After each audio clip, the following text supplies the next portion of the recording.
राधे राधे दोस्तों। आज की कहानी जगत के पालनहार। किसी नगर में एक सेठ जी रहते थे। उनके घर के नज़दीक ही एक मंदिर था। एक रात्रि को पुजारी के कीर्तन की ध्वनि के कारण उन्हें ठीक से नींद नहीं आई। सुबह उन्होंने पुजारी जी को खूब डांटा कि ये सब क्या है। तब पुजारी जी बोले कि एकादशी का जागरण कीर्तन चल रहा था। सेठ जी ने कहा, जागरण कीर्तन करते हो तो हमारी नींद हराम क्यों करते हो? अच्छी नींद के बाद ही व्यक्ति काम करने के लिए तैयार हो पाता है, फिर कमाता है, तब खाता है। पुजारी जी बोले, सेठ जी, खिलाता तो वह खिलाने वाला ही है। सेठ जी ने कहा, कौन खिलाता है? क्या तुम्हारा भगवान खिलाने आएगा?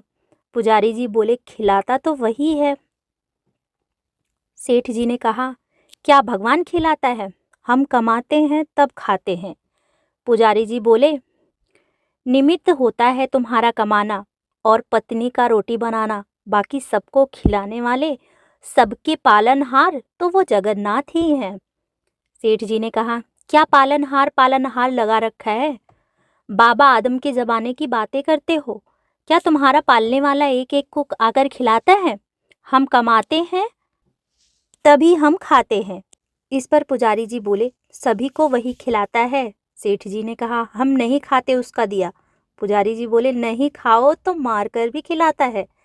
सेठ जी ने कहा, पुजारी जी, अगर तुम्हारा भगवान मुझे 24 घंटों में नहीं खिला पाया तो फिर तुम्हें अपना यह भजन कीर्तन सदा के लिए बंद करना होगा। पुजारी जी बोले, मैं जानता हूँ कि तुम्हारी पहुँच बहुत ऊपर तक है, लेकिन उसके हाथ बड़े लंबे हैं। जब तक वह नहीं चाहते तब तक किसी का बाल भी बांका नहीं हो सकता। आजमा कर देख लेना। पुजारी जी की निष्ठा परखने के लिए सेठ जी घोर जंगल में चले गए और एक विशालकाय वृक्ष की ऊंची डाली पर ये सोच कर बैठ गए कि अब देखता हूँ इधर कौन खिलाने आता है। 24 घंटे बीत जाएंगे और पुजारी जी की हार हो जाएगी। सदा के लिए कीर्तन की झंझट मिट जाएगी। तभी एक अजनबी आदमी वहां आया। उसने उसी वृक्ष के नीचे आराम किया, फिर अपना सामान उठाकर चल दिया, लेकिन अपना एक थैला वहीं भूल गया या छोड़ गया, ये भगवान ही जाने। थोड़ी देर बाद 5 डकैत वहां पहुंचे।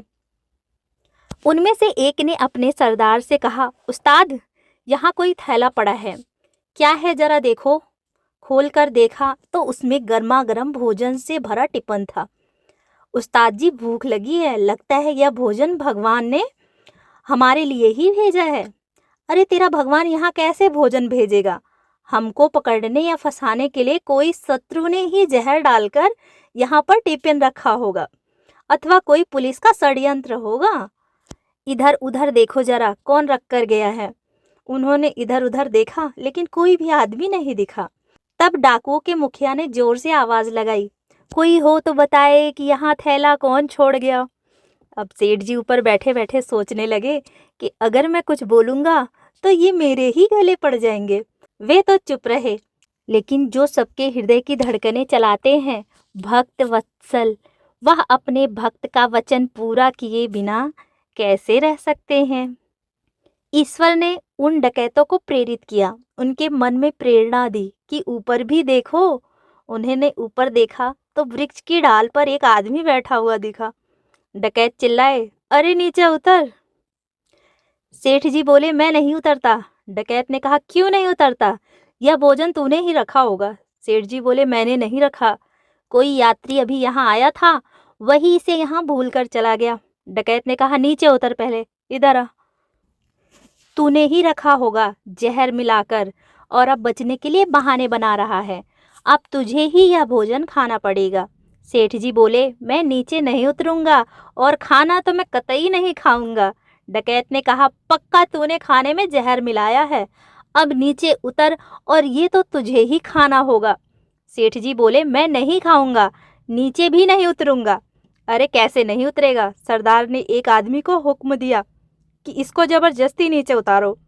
डकैत ने सेठ जी को पकड़कर नीचे उतारा। डकैत बोला, ले खाना खा। सेठ जी बोले, मैं नहीं खाऊंगा। उस्ताद ने चटाक से उसके मुंह पर तमाचा जड़ दिया। सेठ जी को पुजारी जी की बात याद आ गई कि नहीं खाओगे तो मारकर भी खिलाएंगे।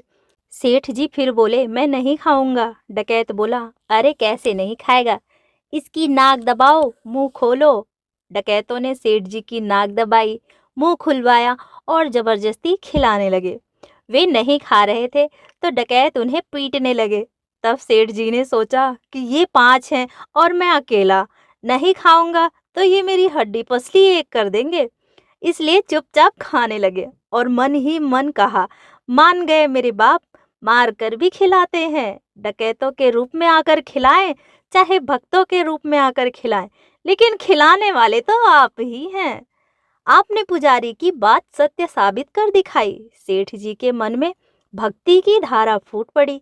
उनको मार पीट कर डकैत वहां से चले गए तो सेठ जी भागे और पुजारी जी के पास आकर बोले, पुजारी जी मान गए आपकी बात कि नहीं खाए तो वह मार कर भी खिलाते हैं।